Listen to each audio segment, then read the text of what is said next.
you were working with some of the established brands that people recognize in the market, and when you do that in your portfolio, even if you do not have results, other people who are watching that understand that you are some kind of an authoritative person, and they do not hesitate in working with you. And so everybody, I think, who is trying to get in the world of service, in the world of freelancing, should pay attention to that as well. What would you say on that? Definitely. I mean, it makes sense today. If you see two options, okay, one person who's probably charging $10 but has no previous experience or no previous case studies or brands, or one person who's charging $100 for the same work but who has top brands with him.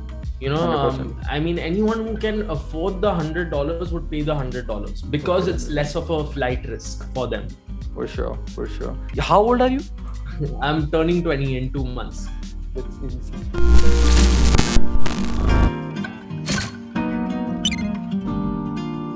Okay guys, so welcome to the 9th ever episode of the Escape Normalcy Show. और आज हम बातें करेंगे Facebook ads, performance marketing, a lot of exciting stuff. We'll try to keep it a bit less technical because since it's marketing, since it's Facebook advertising, it will get technical at some point. But today we have with us Karamchandani. He is founder of a performance marketing agency called Scalez Media. He's a TEDx speaker and an entrepreneur. And today we are going to talk about some exciting stuff with him. So welcome to the show, Karan. Karan, how are you, brother? I'm doing good, dude. Thanks so much. Thank you for reaching out. Thank you for letting me be here.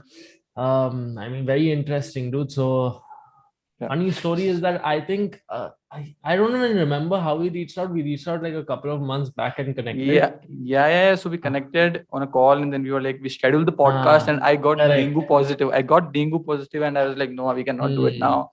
So what happened with me, bro, at that time is I had scheduled a lot of great meetings on my podcast, right? But like I had 4-5 meetings in my queue, which were good ones. Like I had with Ayush Wadhwa. I got connected with him. I had with you, and then there was like Udit Goenka from Pitch Ground. All these people I scheduled at that point, like 2 months ago.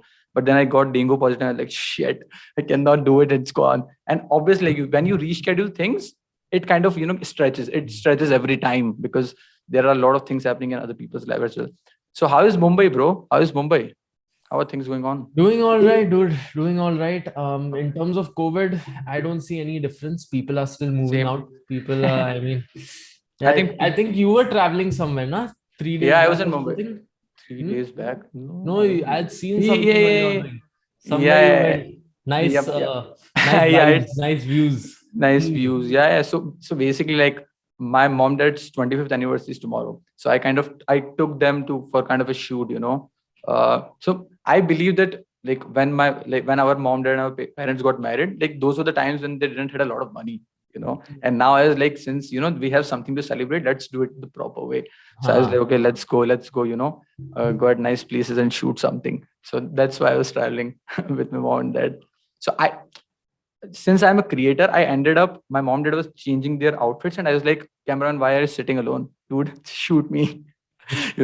Create some content. Let's create some content. So I was like, okay, let's create some videos. Let's take some pictures and all that kind of exciting stuff. So you were at Creators Pad, Tag Mango's Creator Pad earlier this week. How was the event, bro? How was the event? How were the people? People were great. Yeah. Event was a crypto event.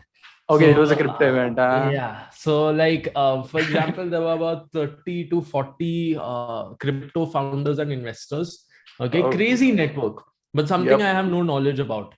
So like all of them are networking and everything, and they're talking about some technology, some this, some that, how to reduce some gas fee and all. I have no idea. Okay, and then in my head, all that's going on is that, okay, if you sell crypto, do you get 100% in your cash wallet?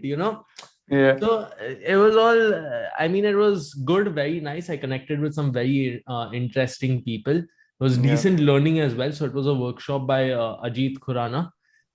So very interesting. After like years, I finally understood exactly what crypto is. But I think it was pretty interesting. It was good people, good vibes, and Sunday, so relatively chill day. That's great. Chill day. Everybody's chill on the beach, talking about stuff. Yeah, that's great, man. Always good to. It has been so long. I haven't been any event because of COVID, and since I'm still in my hometown, I was like, I just have to move out and I have to go to these events and network with people. Like I'm stuck over here for some reason. but that's Bro, you fine. should come here, dude. You should come here. I mean, Tag Mango 100%. itself is hosting like weekly. Like tomorrow also there's an event. Oh, okay, every So time. yeah. So Yes, I mean, you no, should try that's to come great. here. No, that's 100%. I'm moving to Mumbai in March. So that's for sorted. Not That's for bad. sure. That's for sure. That's for sure. I have to, man. Like I'm too comfortable at my home because the thing with the home is even if you have your own space, it doesn't matter how large it is. And even if you are like, it just makes me comfortable because my mom, if I need water, my mom is sometimes, bringing me the bottle. If I need food, my mom is there for me. Whatever is happening, I have the car, my dad's car that I'm driving every now and then. So it makes me too comfortable to actually, work harder. And I think if I live alone, I would be able to kind of make myself even more productive. So I think that's the primary reason to move out to Mumbai. But Mumbai is expensive, that I know. But anyways, I don't care about it. Like I'm ready to live that, a bit bad life just for the sake of living alone. That's fine. So okay, bro. So let's start with your backstory because I'm always interested in where the Karan is coming from, what he is all about. How did he get into the world of marketing, specifically performance marketing? How did it look like? How is your timeline look like when you look backwards? So I mean, this journey essentially it was sort of like a fluke. Okay, I started off with just a usual side hustle. Okay, so I'm actually from Dubai.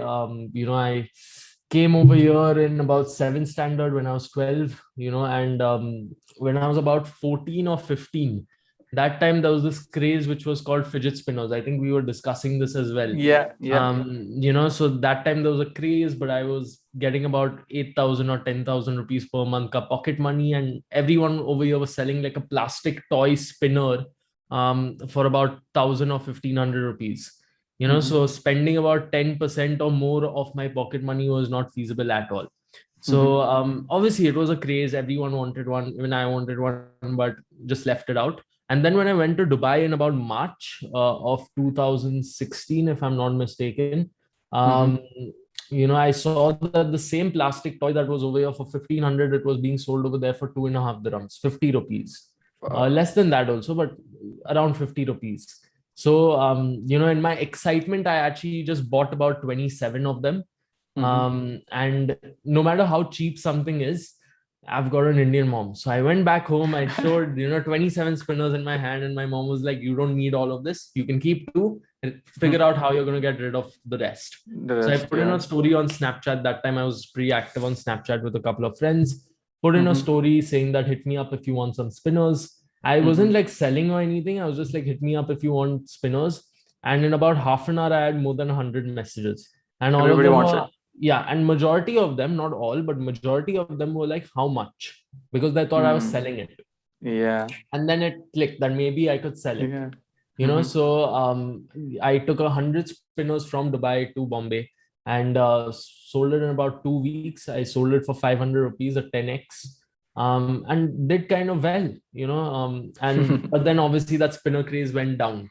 Yeah. So that was basically that's basically your entry into the world of correct selling stuff. Yeah. So that was how I got into this entire aspect, this entire journey. Yeah. Okay, it was somewhat fluke, somewhat luck, somewhat an epiphany just clicked, and then I got into it, and it was really fun, really interesting, really exciting. And then what happened is spinners ka craze went down. Yep. So I was like, what next? So I was searching online that what can I sell? What can I do? How can I make money online? And then suddenly this one guy's ad just pops up. His name is Ty Lopez. Have you heard of him? Yeah, 100%. Everybody sees his ads, bro. That make that money Ferrari, in the garage books. that this one, right? The Lamborghini and books in the garage. You're in my garage. Here in my garage. Yeah. Something with books also you were saying. So saw that ad and it was fairly interesting. He was talking about a model called drop shipping, and it was interesting to me specifically because as like a 16 or 17-year-old, not being selling at a profit, making money, running your own product based business and not touching a single piece of inventory, that was the major selling point for me to get into it. Because then I was like, I couldn't do warehousing, I couldn't do the legal stuff and everything. Not possible. But not touching a single piece of inventory, that was pretty cool. So started with it, started a couple of stores, failed miserably. Okay, like my first one was clothing. I don't know why majority of the people I've spoken to as well. Dude, why is Everyone, that? Why is it? yeah, Everybody is like, okay, I will uh, go to Printify, I will do some prints and uh, I will sell it. Everybody does that. And correct, everybody loses money 100% because they don't know, because they're like, I will run ads and I will be profitable. It never happens. correct, correct. Mine was Printful. Never. I still Printful, remember yeah. Printful. Yep. You know, I don't know why everyone's first business is clothing only. Yeah, You know, I think it's easy. Like, you do not have to do the research of the products. You know, you have to go to some third party website. You have to paste the designs, and you can kind of create an basic carousel ad of the t-shirts and the clothing, and you can try to correct. sell it. I think that's why. I think that's why every, like half the college kids who are trying to get into this thing of online world, yeah, they are like, okay, we have a Shopify store and we are selling t-shirts. Okay, I was like, okay, cool, bro. Makes I sense. think I that's the think thing. it's somewhat related to status.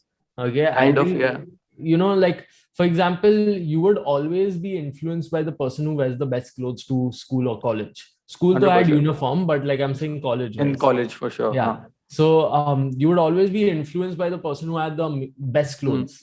Mm-hmm. So even you could think, like, for me personally, I guess that was somewhere in my head that clothes would be really cool to sell, really Yeah, fun to sell. kind fun to sell. Yeah. But the question that didn't come into my head is that could I actually sell it? That was something that didn't come. Did people actually want it? Mm-hmm. So, I mean, started my first clothing, this thing failed miserably. Started a couple of other stores also after that, failed miserably, lost a lot of money. But at the same point in time, then, another guy popped up on my screen. His name is Sam Ovens. And The agency incubator guy, right? Some no, that's agency. Iman, that's Iman That's Iman Ghazi. Ghazi. That's Iman Ghazi. Yeah, yeah. That's No, but later, bro. That's a full later story. Huh.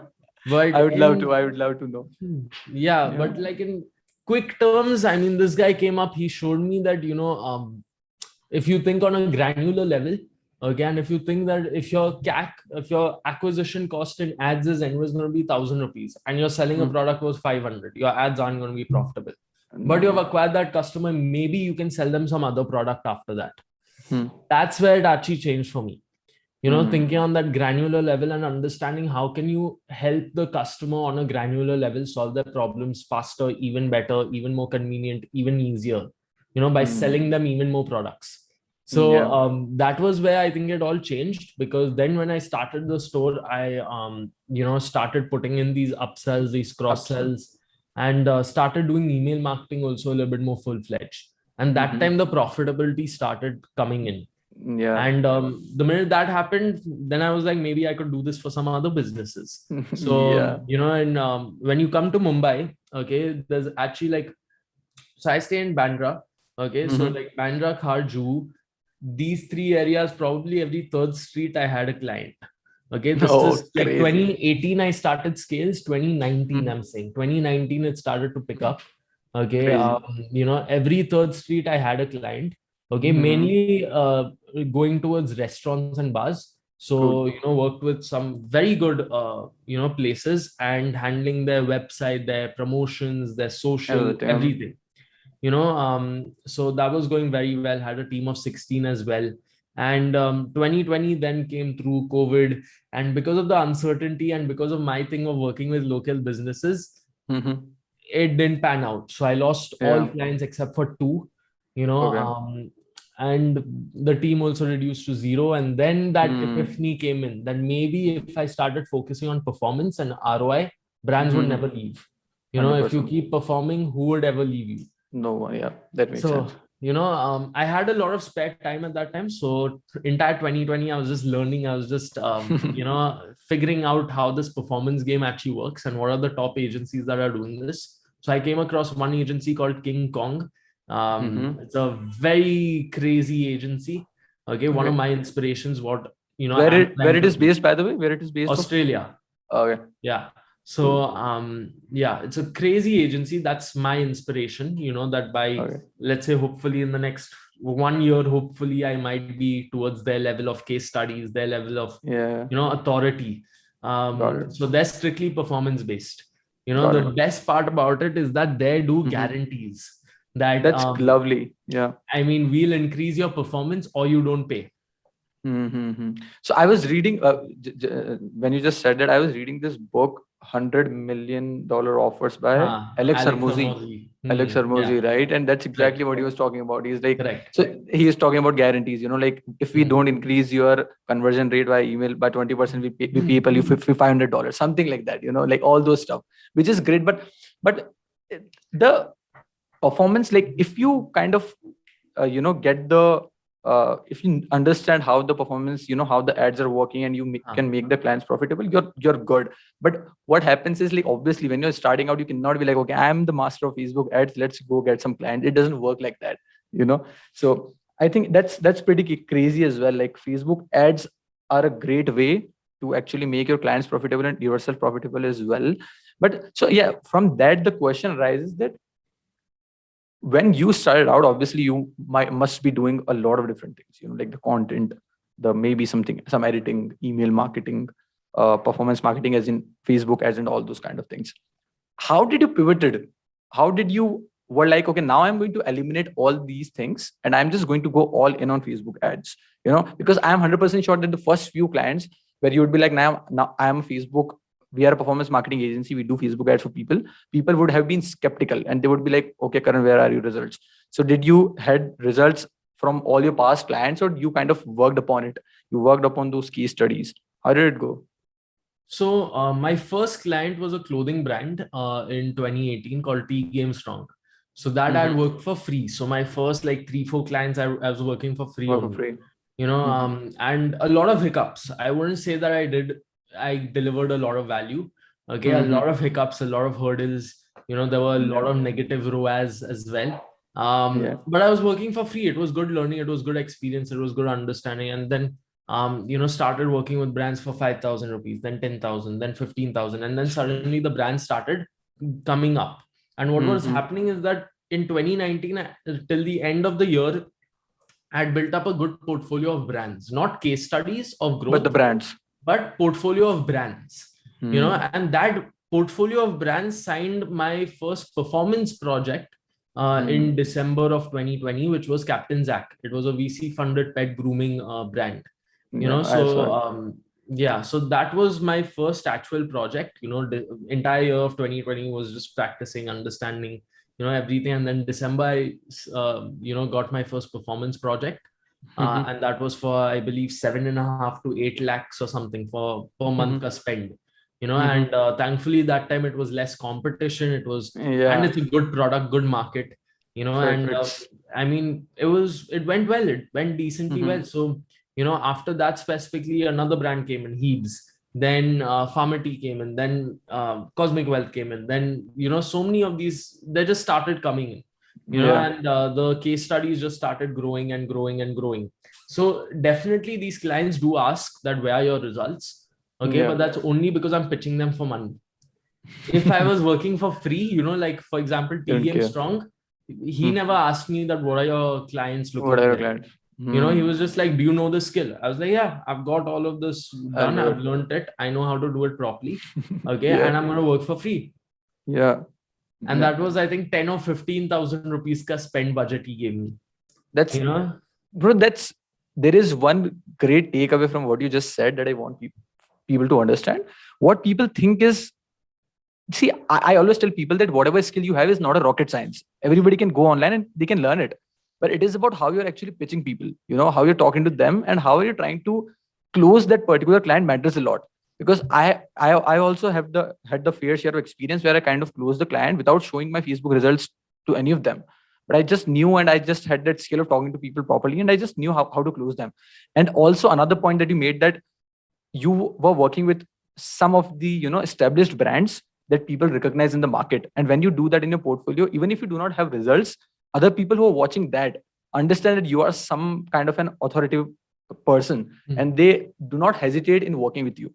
And so everybody, I think, who is trying to get in the world of service, in the world of freelancing, should pay attention to that as well. What do you think about that? Like, what would you say on that?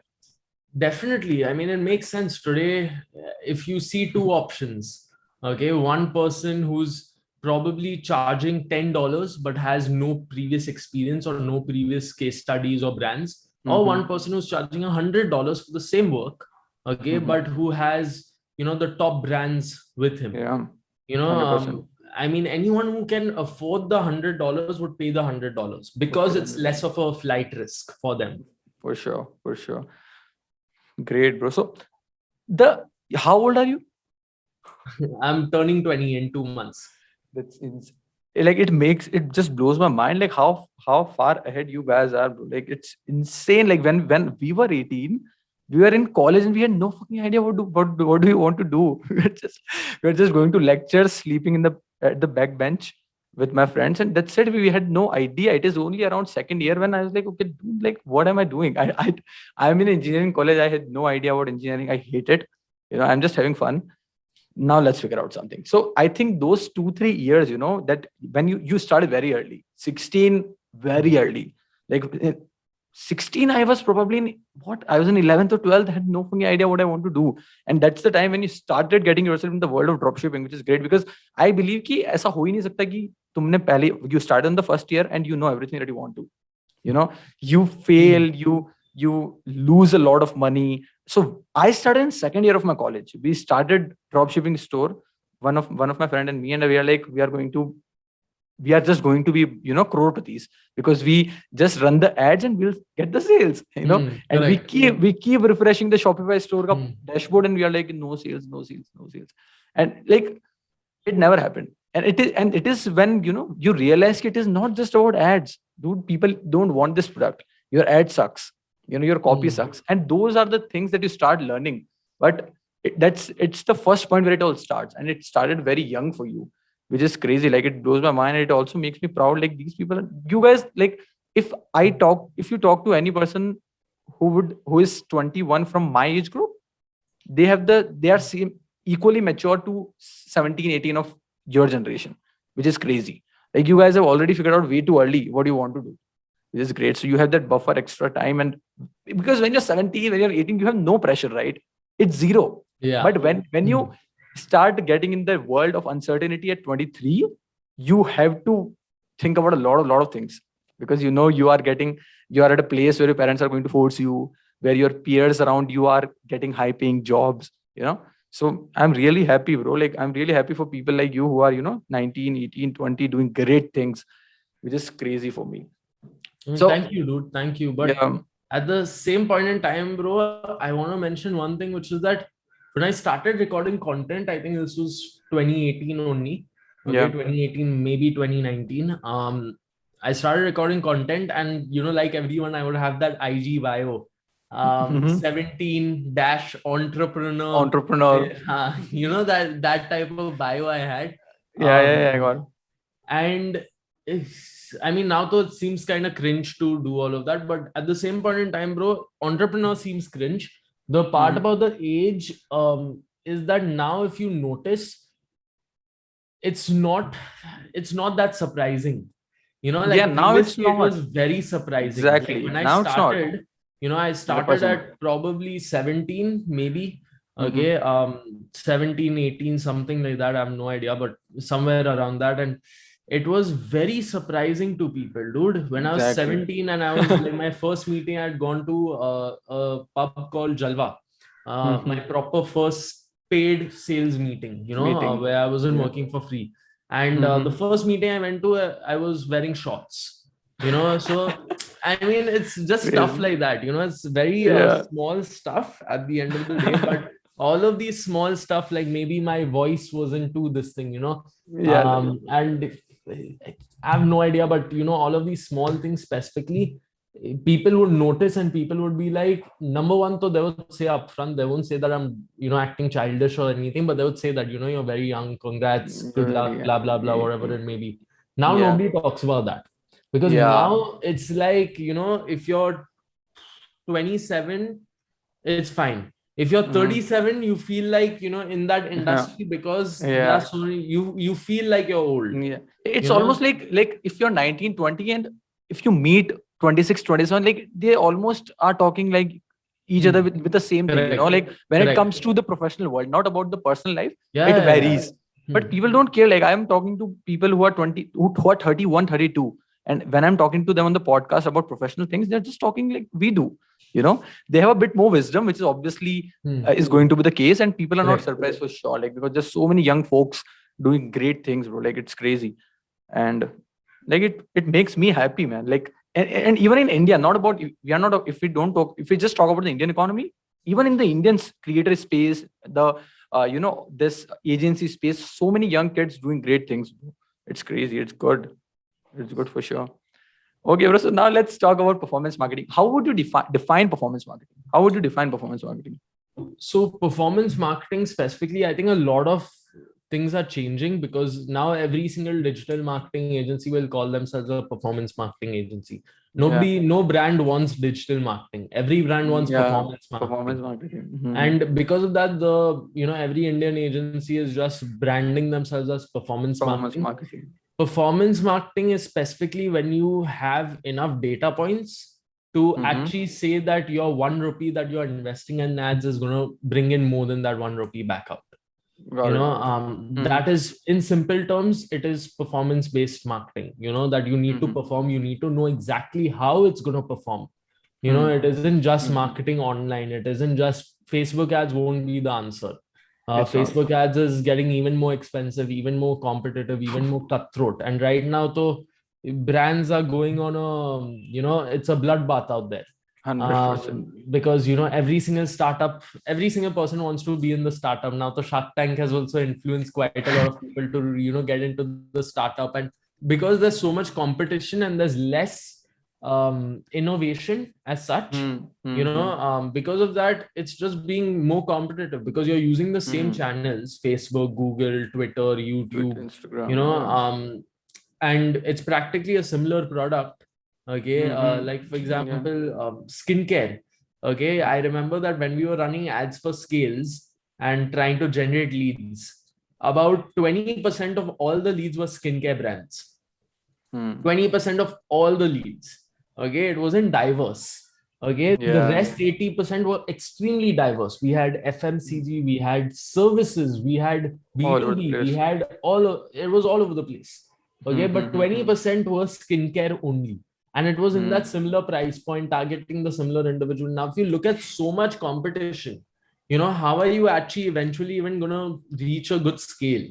It's just a full cutthroat type of competition model. So the whole, performance marketing as such, to define it, it's very simple. You just need to perform. You need to spend 1 rupee and get more than that back out. That's in simple performance marketing. But at the same point in time, it's becoming even more tougher. And 100%. The thing is that with Indian agencies, everyone today, if you type performance marketing agency in Mumbai, you will get at least 100 agencies marketing, themselves with that thing, performance marketing, best 100 plus case studies, that sort of stuff. Yeah. But none of them actually have those types of case studies. They would be working with, let's say, 500 brands, out of which they would mention like 50 brands what they've improved. That happens. It doesn't make sense. Exactly, dude. Exactly. And all of these brands, they're corporates. So now if you're coming in as a startup and you don't have that much funds, you don't have that much, assets as such, about the branding, it's not going to work, dude. You're competing in a different game. So 100%. It's becoming tougher, but I think that's why performance marketing is going to course correct. It's kind of like crypto. It's now it's only going high. More startups are coming in, more funds are coming into the country, more competition. But at one point in time, all of this competition is going to just burst out, and it's going to level. The last man standing basically is going to be the winner at the end of it. So that's at least my thoughts. Sorry, I know you asked for definition of performance marketing. I'm always up for listening more, bro. I'm always up for listening, because I just get to know what's in your mind. That's all this podcast is all about. I don't just want you to answer the question I've asked, obviously. So that's fine. So I also think, in 2018. It's in 2018 we started running ads in US market, and the cost of acquisition was crazy high. There was competition already over there, but in India it was very low. Like, you can spend 50 rupees and you'll get reach, which is unfathomable. You just cannot get it in the Indian market, in the big fours at least. Correct. And I think because of this startup boom in India, because of so much venture capital entering the market, there is just a lot of money getting spent on the Facebook ads. So I think that has also took the Facebook ads ka cost way higher. Because we are seeing 42 unicorns in an year. Like, dude, how much money is that? That's insane amount of money, and people are burning money in acquiring customers. It's crazy. Correct. Right? So I think that's one of the reasons why it's going so up. So what are your thoughts on Facebook in 2022 and moving forwards? How do you see Facebook as a customer acquisition machine?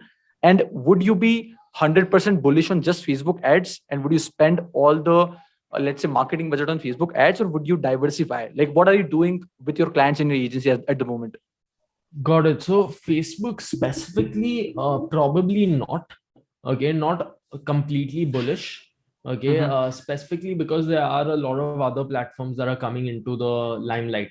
Okay, like for example, we can talk about ShareChat, which is a tier 2, tier 3 application platform. It has, I don't know, hundreds of millions of users, more than 100 million. So very cool application. Or otherwise, we can talk about, and where the CPM is, by the way, 7 rupees. So it costs you 7 rupees to actually reach 1,000 people on ShareChat. Versus on Facebook, it was on average in 2019, it was on average about 70, 75. Okay, right now it's close to 300. So the cost to reach 1,000 people on Facebook is about 300. Instagram, it would be way higher because Instagram has a way more qualified audience. So yeah, I think it's very expensive, but the thing is that it has a decent audience as well. People who are coming on Instagram, they are like, compared to platforms like ShareChat, they are very used to the fact that they see certain types of businesses ads. And I think they're matured. That audience is matured. Yes. They're matured, and they know that I'm going to see ads, and I'm also going to buy some stuff. Like, why not? So I think that's the shift. Yeah. Definitely. And then we had done one campaign with Cred also. So Cred ka audience also extremely matured, because we had done it with this one brand, and this one brand had seen a 7x increase in their weekly revenue, just because of that Cred campaign. So we had diverted funds from Facebook and Google to Cred for that week, and that's seen a 7x increase. So I mean, Cred to charged us way more. They didn't give us that much reach. Okay, but at the same, like, the CPM was easily more than $1,000 easily. Okay, but the thing is that the offer was very good, the product was very good, the quality of the audience was so good that I think our conversion rate was close to about 19%. So when usually it's like 2%, 2.5%, I mean, here it was 19%. So it didn't even matter if the audience, to reach them, they're charging us a hell lot of money. Because it's very qualified, dude, very mature. So I think specifically in 2022, I'm not going too bullish on Facebook for this year at least. I'm trying out more platforms, understanding exactly where the market is. And more importantly is that Facebook is going to give you a certain CAC. It's going to give you a certain acquisition cost. Okay. If you're selling a product worth 700, it's going to give you an acquisition cost of, let's say, 1,400. It's just safe to say that you're going to make 0.5 return. Now, what I've found that really works is if the team thinks on a granular level, that they've now spent that they've spent that 1,400 rupees to acquire a customer. That customer is right now paid only 700, but they've spent that 1,400 to acquire a customer. Okay, now how can we actually sell them even more products to help them achieve their transformation faster, easier, better, more convenient? That thinking on a granular level helps a lot, because then we can really understand how do we do our WhatsApp remarketing funnels, our email funnels, our cross sells, upsell, cross sells are hardly done, to be honest, for brands, because it takes a lot of time and it takes a lot of budget as well to really build that tech. But something as simple as an email or a WhatsApp remarketing funnel, relatively easier, relatively cheaper.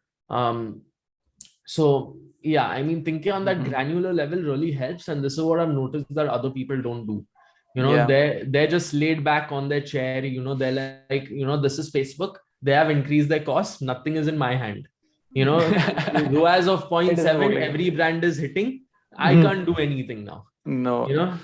But you know what, like with this increased cost of acquiring customer on platforms like this, if we leave the profitability aside, it makes the entire industry a lot more creative. Like if you think that the cost of acquisition is very less, everybody is profitable, then there is no creativity in the world, right? Like everybody will run the basic carousel ads and they will get the sales. Then what's the point of it? Like if we stop thinking about thinking from the point of, let's say, businessman for a second, and we think about, for the entire industry has gotten a lot more creative, dude. The ads that I see now on Instagram, they're so creative. Like you will literally stop and see the ad. But if you talk about 2 years before, like random basic generic ads, the carousel ads with basic picture and the headline, that's it. But now the video ads that people are creating, like if you have seen this ad from Sleepy Owl, that muted ad, that's so creative. That's so creative, dude. So people are taking those extra steps to make their ads a lot better, and I think that makes platform better, that makes the overall experience for the customer better, and it just make everybody creative as a whole.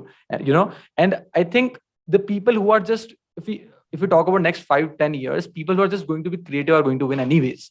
Like you just cannot do that. Everybody knows how to plug in the ads in Facebook Ads Manager and run them. That doesn't mean you are Facebook advertiser or performance marketer. It doesn't happen like that, right? So you have to get creative anyways. Like if we talk about the platforms where the cost of acquiring customers is less, it is less today. You can obviously go and take the benefits of it, but at the end it is going to get better. And like the places where the cost of acquisition is very less, also the quality of the audience is not very great. So anyways, you have to spend near to that amount of money, I guess. So yeah, I think that's just the creativity and generic equation, which kind of, it's good. It's just good for the overall industry, when we talk about the advertising industry. Which is great. Definitely, dude. Definitely. It's like any competition is better, dude. You build better ads, you build better products, you build better, customer experiences. I mean, any competition will help you fight a little bit better, in the market. So I think, yeah, definitely. 100%, right. So what's the maximum return over ad spend you generated for any of your client? What's the maximum that you hit with Scalez? Maximum probably like 150x, but maximum consistently. Consistently is a myth. In Facebook ads, like consistency is a myth, but like, yeah, okay, I have seen 150x. That's great. So what's the maximum? So 150x? Consistently is kind of a myth, I would say, but it depends on how you define consistency. Yeah. Okay. So, for example, I don't know what it's called. I think moving average graph. That moving average graph that is there. That for example, I think it's called moving average only. Okay, but basically in stock market, you see the graph going up, down, up, down, up, down. But then what these analysts do is they create this moving average graph, and they see even with the up, down, up, down, up, down, over the week, over the month, what is the overall trend? Overall trend, yeah. So that specifically, that data analysis is really helpful. So I think more important than just running the ads is going to be obviously the creative, the product, and then the data analysis. That is also a very, very, very important game. The data points that you have and how you analyze it and how you take decisions accordingly. Very important. And specifically, I mean, I've noticed that certain brands, certain products, they are relatively seasonal. By seasonal, I mean that on weekends, they could go down as well. On weekdays, it can go up. In certain industries, weekdays are down and weekends are up. 100%. See, that kind of bring in the conversation of when you're in the marketing, you have to understand human beings. Like, so when people talk about Facebook ads, they are just talk about the ads, the conversions, the cost of acquisition, return over investment, return over ad spend. But they don't, like, unless you don't talk about the people, what they actually want, how they behave, how they take the actions. Are they taking actions on Monday? Are they taking actions on Sunday? What is it? Then you cannot create the ads that's catering to them, that's specifically talking to them. And if you cannot do that, you cannot convert them. So it's not about actually just about Facebook ads as a whole. It is about marketing. Like, how are you understanding your target audience as a whole? What are they feeling at the moment? Are they going to click on the ad that you're creating? All those things. And मुझे ऐसा लगता है कि whether it be content marketing, whether it be Facebook advertising, whether it be email marketing, you have to talk to you have to do all your campaigns in a way where you're talking to a person. You have to talk in a way that they understand. It doesn't matter. If you cannot do that, it doesn't matter how good your campaigns are. Like, it's going to suck in your market. So I think that's important as well. Okay, guys, so now we are going to move in a bit technicality of things, because we are going to talk about Facebook ads specifically. So bro, what do you, when you're running your Facebook ads, the first question would be, when you're running your Facebook ads, are you relying on Facebook's algorithm more and more as we move forward in the years? And when we see that Facebook have significantly improved their machine learning algorithm, so are you relying on broad targeting more and more, or do you like to niche down by researching, using the keywords, using the lookalikes? How are you going about it? What's working for you? So I think a mix of both. Okay, I will tell you a little bit more in detail also on this. Okay, Sure. so specifically the thing about broad targeting is that the CPMs are very low. The cost to reach that audience is very low. Okay, and specifically because of that, I mean, the overall customer acquisition cost is also very low. And what I've noticed is that specifically from 2021 onwards, okay, broad targeting ka algorithm has been improving. It is very good. Open targeting, broad targeting. I mean, most brands are relying on this only at high scale of spends. For sure. Like one of our biggest brands, we're managing about 7 lakhs a day for them. So for that, I mean, doing cold targeting, we need to go as broad as possible. So we have literally just put India, full pan India, this 18 to 65, and let it go, because product is catering to females. So that's product specific, but apart from that, it's completely broad. And then what will happen is that with the retargeting, we actually go very specific. With the offers, we go very specific with the lookalikes and everything, but that probably controls 15-20% of the budget max. Rest everything for cold traffic is completely broad. I think it was only since 2021 only. Obviously, I signed my first project only in December 2020. But what I'm hearing from other people also is that previously they never used to do open. Okay, they never used to do broad, because I mean, it would not make sense. As a marketer, you're supposed to rely more on your thoughts, your skills, rather than giving the free hand to Facebook. That go out there, spend my money, and I'm hoping that you get me more money back. But since brands have been testing it out and word is also going around, that broad is working well. Now more brands are adopting that. And I think, yes, Facebook's algorithm has improved. So if you remember, there was this section on Facebook Ads Manager called Audience Insights. So people are going to go over there and they will research the keywords that they need to target in their interest targeting section. So I believe the day they removed the Audience Insights is the day the broad targeting started working, because they basically sent the signal that, listen, you do not have to research the keywords in order to target your targeted audience. Like, if you are doing, because we had the tool and we are removing this tool, what does it tell you? Why would they remove the tool if it is helpful to the marketer and the advertiser on the platform? Because the more helpful their tools are to the advertisers, the more money they are going to spend on the platform. So if they are removing it, it is like, you don't need keywords, bro. Let's try broad. So I think that's the day when they were like, okay, now our algorithm have matured enough and we know exactly who are the people we need to show your ad to. That's how I think. Yeah, that makes sense, dude. I've actually not thought about it that way, but it does make sense. So like this is the thought I had in mind like a month ago. Like, I was like, dude, there is no audience insights. Why the fuck am I plugging in the random keywords, or I'm finding keywords from other tools and plugging in the Facebook when they themselves remove the tool? So I was like, let's get broad. And the moment I started getting broad, dude, crazy things happening. Like it's so easy now. You just create a good ad and you let Facebook do its magic. Crazy stuff, which is great. Okay, so you talked about retargeting, when you kind of answered that question of mine. So after iOS 14, obviously data is low, not exact data is coming inside the funnels for sure, right? So when we talk about retargeting, are you going deep? Are you doing deep retargeting, or you're doing platform level retargeting? You're retargeting people like who have engaged with the ad, or you retargeting people who have visited your funnel? How are you going about it, and what's working for you? So I think that's a good question. You're getting into the specifics. Okay. Yeah. So it depends. It depends on the brand's budget. That's the only factor that comes in. It Hmm. doesn't depend on product. It doesn't depend Hmm. on market size. Doesn't depend on anything else. Obviously, those are important, but it doesn't really depend on that. What Hmm. actually compels us to take, decide between just Hmm. normal basic retargeting or going advanced is the brand's budget. Hmm. Okay. Right now, we're going advanced only for one brand, which is our biggest brand. As I mentioned, 7 lakhs per day ka budget we're managing Hmm. for them. Hmm. That is where we are going in a complete omnipresence way. So we're Hmm. running Google ads, YouTube ads, Google blog ads, Instagram ads, influencer marketing campaigns, all tracked with UTM parameters, by the way. Hmm. So Hmm. every single thing from an influencer campaign is also tracked. Hmm. Okay, we've got emailers going out through Klaviyo, we've got WhatsApp flows going out through Vati, we've got Hmm. everything working. Basically, we need to Everything. hit the customer from every single Every direction. angle.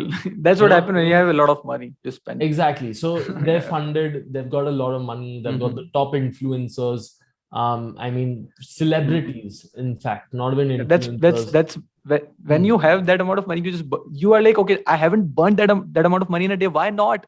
Why Yeah, not yeah. burn that So money? it's a market share game. That's For the only sure. thing. It's a market share game. And Hmm. I think that is one of the benefits of it, that we can go extremely, aggressive. And it's not even about going hitting the customer with every angle. It's about Hmm. hitting the customer with every offer. So Hmm. we've tried buy one, get two free. Hmm. We've tried free plus shipping also, by the way. I want to mention that also because free plus shipping I've not done since probably 2018, It's max to working. max 2019. Free plus It's shipping working. for this brand worked, yes. Hmm. But we stopped it. I mean, not too scalable in terms of the LTV. It was doing well for the first Hmm. product, but then the retention wasn't too good. Hmm. So obviously that data points is also very important. That if customers are first purchasing product one, they stay with your brand for 4 months. If they Hmm. buy product two, they stay with your brand for 6 months. Hmm. So even if product two is selling for 500 and product one is selling for 550, you Hmm. know exactly that maybe the lower price product, no matter how much the retention might differ, it Hmm. is actually delivering, higher LTV. Harold Lewis. Got it. Got it. So data is also very important, bro. But in For terms sure. of, again, just to answer your question, I think majority of the brands were doing just basic retargeting. It's not much, we're going Hmm. here and there with some offers. We're just staying in Hmm. front of their eyes, basically. Okay, we're Yeah. not going and being aggressive in terms of selling this product, to Yeah. them. But for this Yeah. one brand, we are going extremely aggressive. Hmm. And I think that is what brands need as well. Once they reach Hmm. a certain level of either scale or funding, one Hmm. of the two, wherein they Hmm. need to go aggressive. They have the top offers, top products, amazing assets for marketing, and they just need to go aggressive with spend and achieve market share. Yeah. Uh, so we have been so when we talk about just basic retargeting, I understand when you talk about different offers that you have been retargeting people with aggressive. So remarketing, retargeting can also be, like there is smart aggressive and then there is aggressive aggressive, which people know. So there is this guy come to my Instagram profile. There is a random ad. I saw you doing this. Like if you are using that statement, you are being creepy. Like you cannot say that in a retargeting ad. Like if you are going to tell me I'm watching you, well, dude, like if you're watching me, you're creepy, I'm not going to buy your product. That's aggressive waste Hmm. remarketing. Like don't do that. Like maybe try different angles of the ad, different lines, different colors, Hmm. different copy, different type of ad, even for the same product. If you're going to tell me you're watching me, I'm not going to buy your product. Like who does that? Like, I don't know. So that's just bad aggressive retargeting. And when I talk about just the retargeting on a basic level, like so we have been seeing good results with retargeting people uh, on platform retargeting. So like even if there is product and we are retargeting the same product, and if we are retargeting to the people who engage with the ad, let's say it is giving us good results as compared to retargeting the people who visited the funnel, because there is just, I think there is some like data loss with Facebook iOS wala thing. So I think the platform level retargeting is working better for me, just to say. Yeah.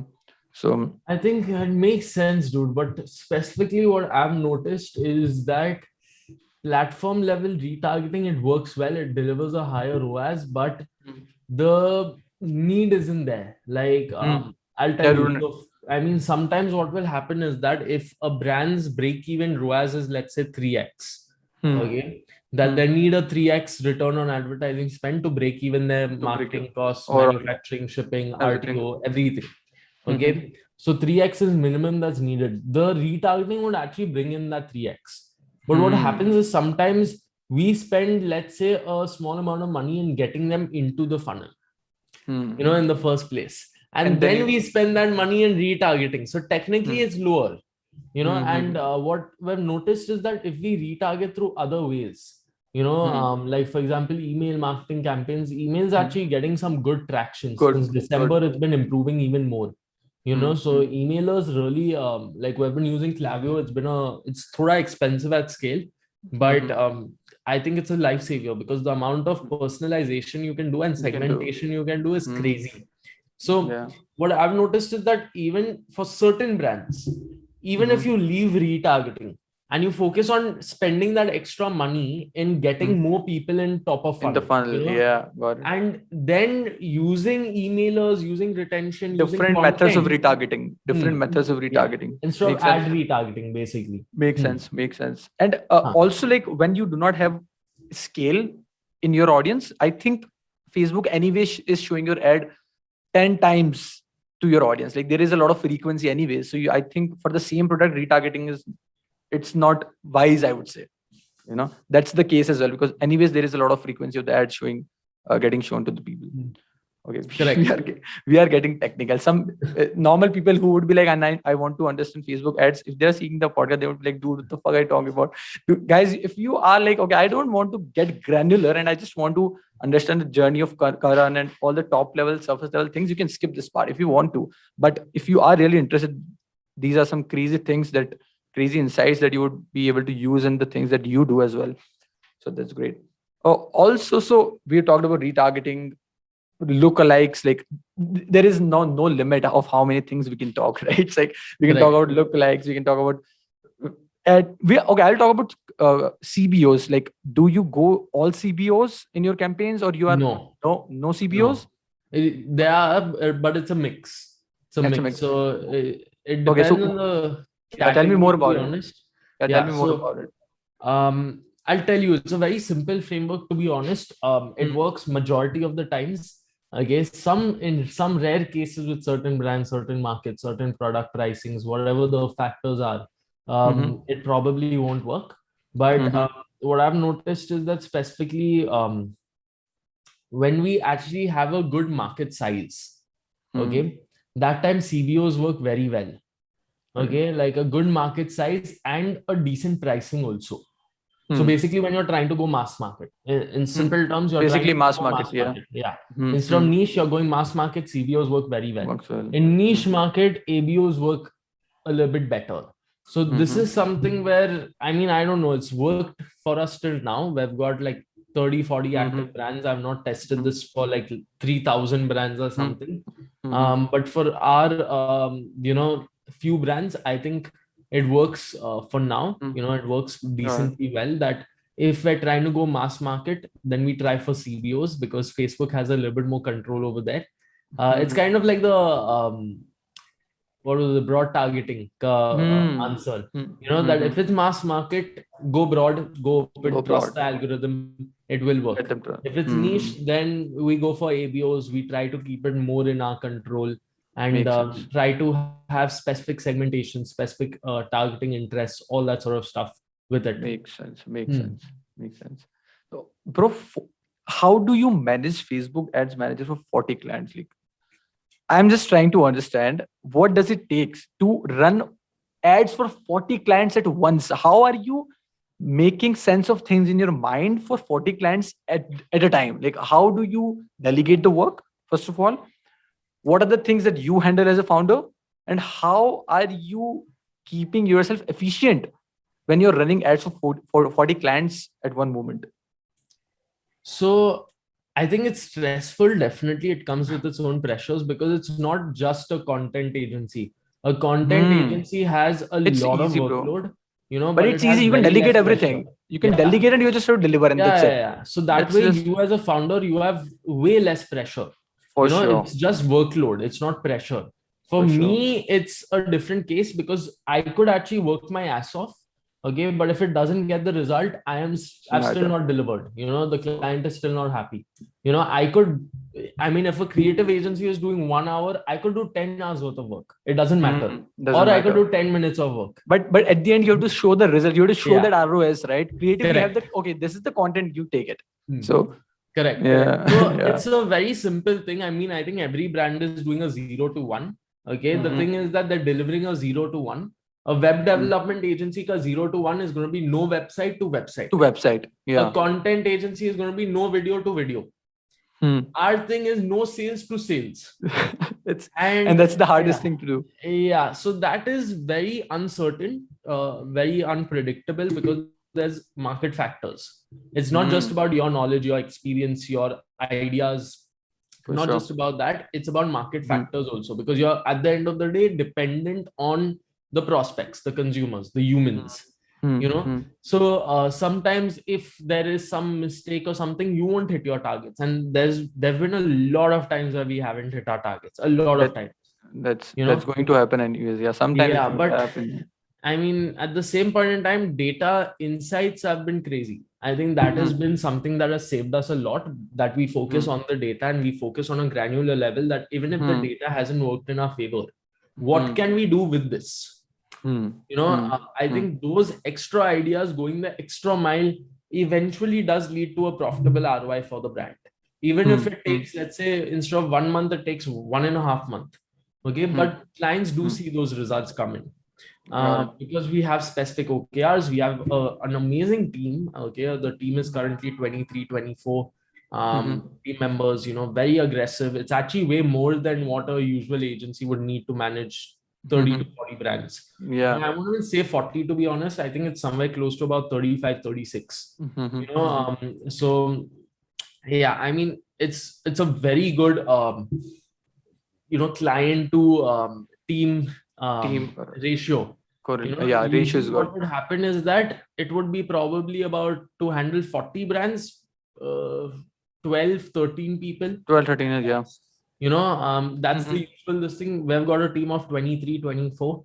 And because we're putting in that extra attention per brand, and because they're very driven, okay, the team is extremely driven, they're extremely knowledgeable. We have our internal SOPs, training documents, our everything on how we actually manage projects, deliver results, troubleshooting ad accounts, all the technical stuff. Everything. And then if ROAS doesn't come through, how do we actually understand the data points and what's not working, those points to figure out a new roadmap, a new strategy instantly.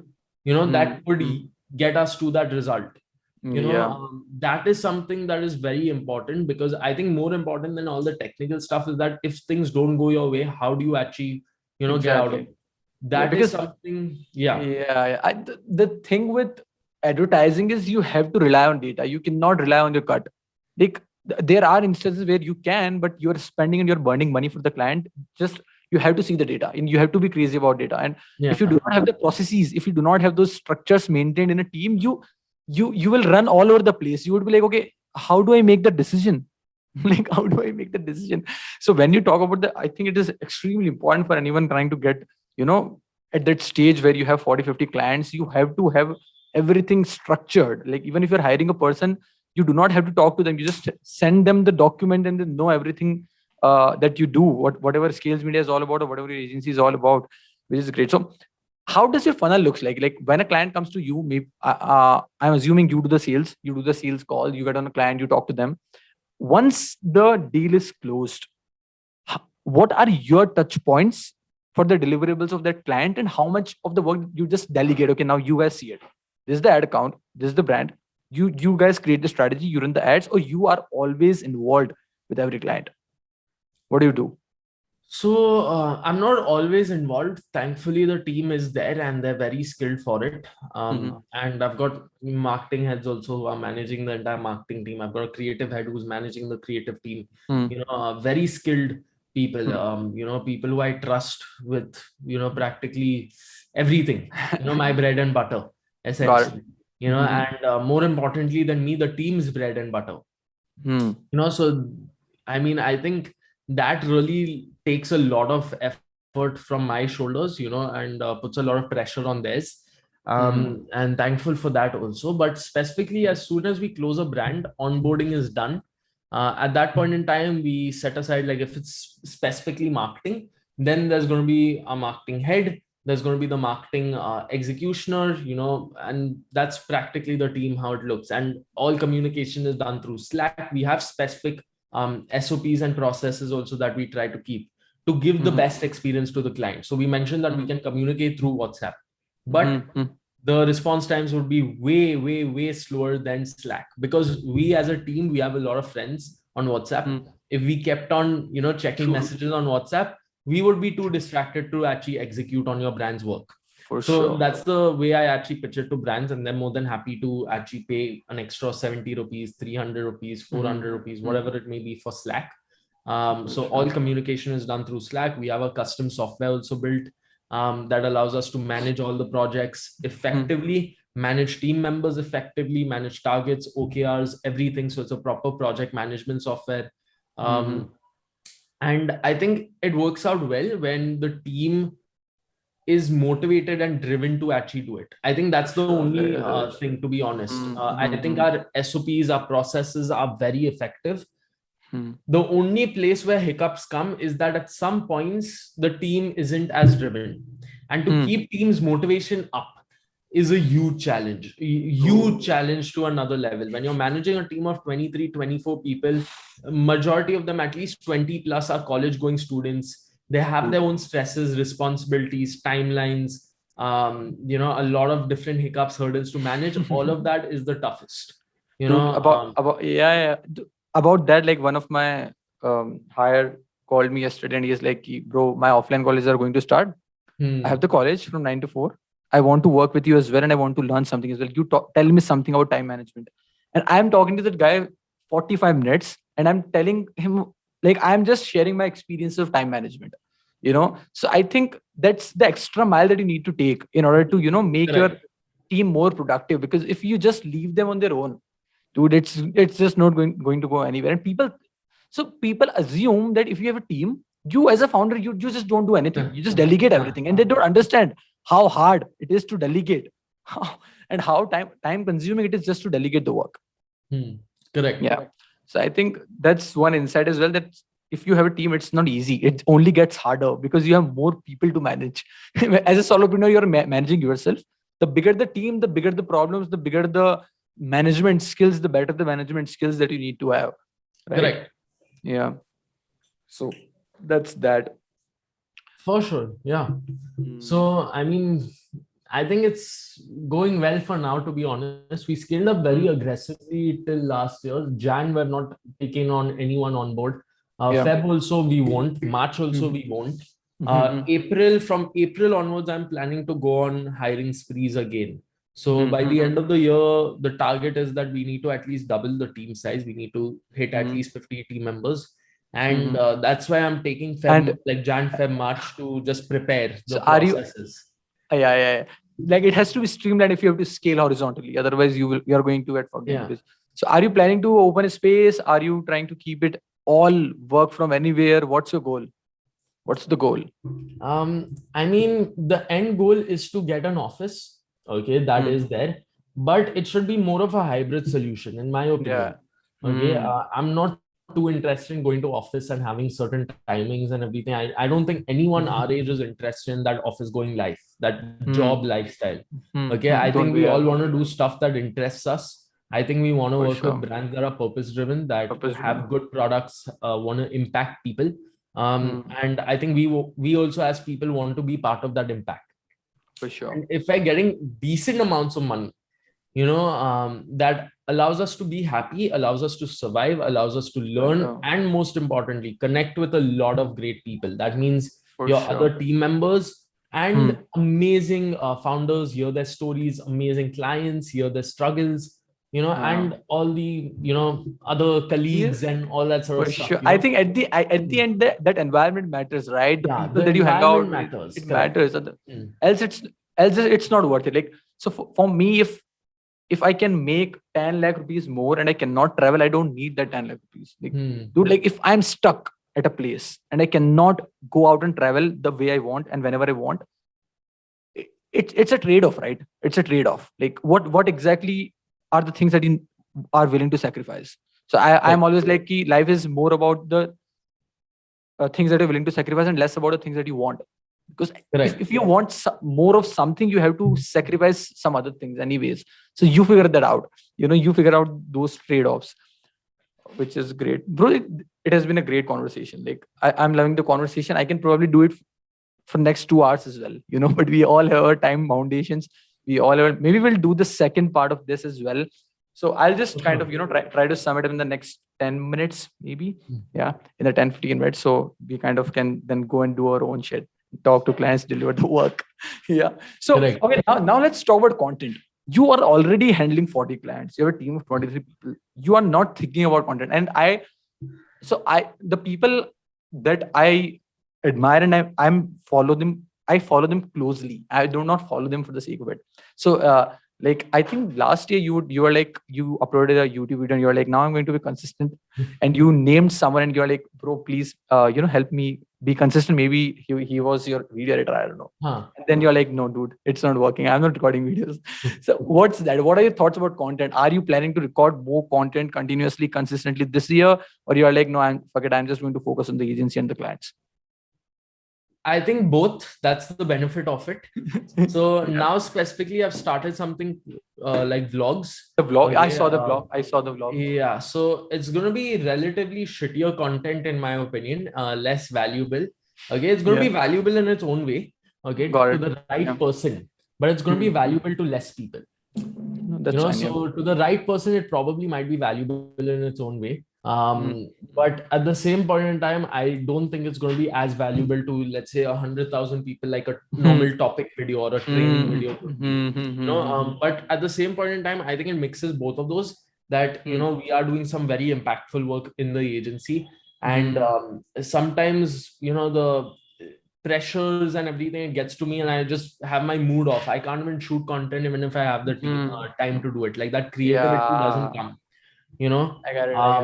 So specifically for that, now I've just got my content guy to just come in every alternate day and just document, document everything what is, it could be as boring as possible, but we need to post it online. Even if we get 10 viewers, it's fine, but we need to post it online, because to that right person, I believe it should be valuable, documenting that journey. And more importantly is that 2021 was one of the biggest years for me. Okay. We grew from one client, Captain Zach, to 30 plus brands. We grew from a team of 2 people to a team of 23 in December. That's December to December. Jan to December, we did 3 team members to 23. So Jan, it was me, Aditya, and Aryan. Aditya is my marketing guy. Aryan is my creative guy. So both of them had the marketing and creative teams. So I mean, I think it's fairly decent. Okay, but at the same point in time, you're just being humble. You're just being exactly. But at the same point in time, 0% is documented, bro. I'm very happy inside. That brands are trusting and giving me an opportunity. Because at the end of the day, I'm selling. They don't care about my team. If I'm being honest, they don't give a shit about my team. They're having the first interaction with me. So if they're trusting me with their brand, with their marketing, with their livelihoods, okay, that's a very big responsibility.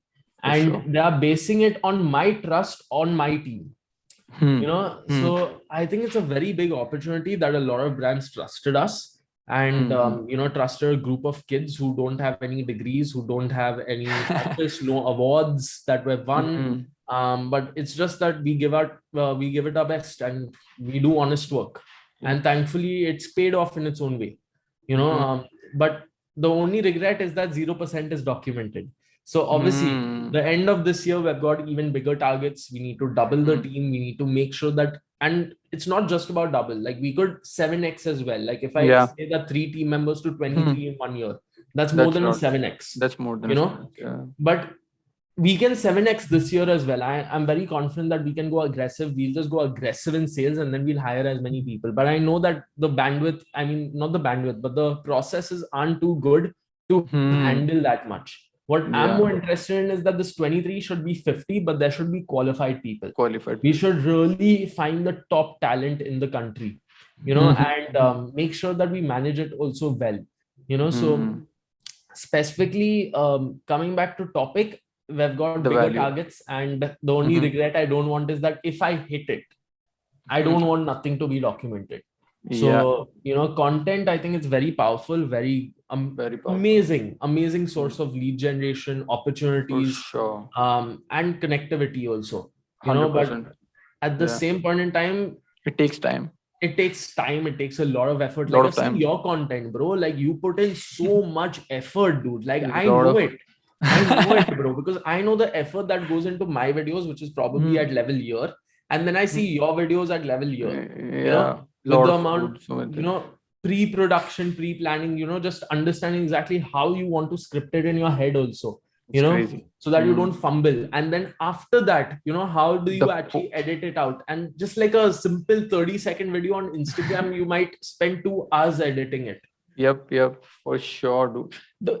I think, like, if you are full-fledged creating the content because you want to create content, in that case, you cannot do it if you're not enjoying the process of creating content. You know what I'm saying? Because if you are creating content because you want to create content, I think the better spaces would be to create a podcast, you know, because the reason why I started podcast is because I'm talking for 1.5 hours with you and I can create like thousands of pieces out of it. You know, YouTube shorts, Instagram reels, whatever, Instagram clips, YouTube time will create 5 minutes videos and post the same videos with search engine optimized videos, all those kind of things.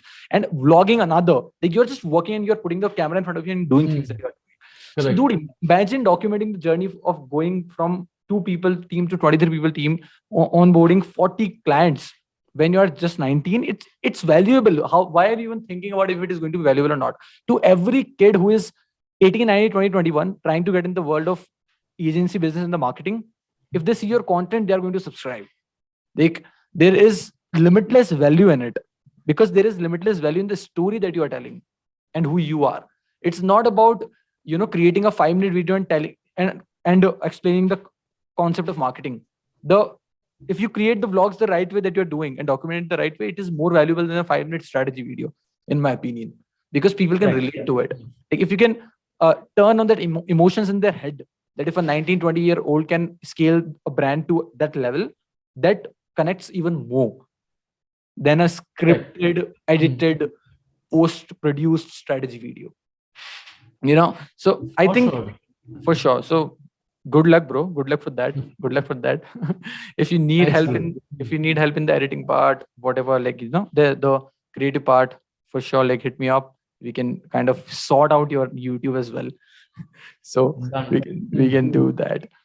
Okay, bro. It's been a great conversation. I thoroughly enjoyed it. You know, same here, man. Thoroughly enjoyed it. For sure. And I hope people will get some great insights in you know, in terms of the advertising, the marketing, and all the stuff. Good luck with everything that you're doing, bro. Thanks a lot again. Before you go, tell everyone what is happening right now, and where do you want people to pay attention to? Where do you want people to pay attention to? Where are you available and where can people follow you? Okay, got it. So, firstly, I'm available on every social media platform, but you don't not use active at all. But you don't use Twitter. Yeah, definitely. I'm not. Twitter, actually, I'm using quite a lot since the past few days. Instagram, I go offline. I probably like, I posted yesterday because yesterday I posted a vlog on YouTube, but before that, probably I go on like these 1-month breaks. Like, I post probably a story every 1 month. On Instagram feed, I haven't posted something since June or July last year. So I do go offline quite a lot off of Instagram. Twitter is actually pretty interesting. I think if anyone wants to connect with me, Instagram would be very less active, to be honest. Otherwise, email or otherwise Twitter is the best. But yeah, that's where I'm at. And you know, just let me know if I could add any more value. If you have any more questions after this podcast, hit me up and maybe I can help you out. That's great. That's great. Okay, guys. So all the links will be in the description. You check Karan out. You talk to him. If you have any specific question, do not go to and tell hi to him. Please do not, embarrass me and be like, "Hi, Karan." Dude, don't do that. Nobody reply to your highs. Don't do that. Ask specific questions if you have. Um, uh, what else? What else? Okay, that's great, bro. That's great. That's been a great podcast. Thanks a lot for coming in. Thanks a lot for joining Definitely, in. bro. Thanks, Okay. man. Thanks for the invite, and I hope I was able to add value.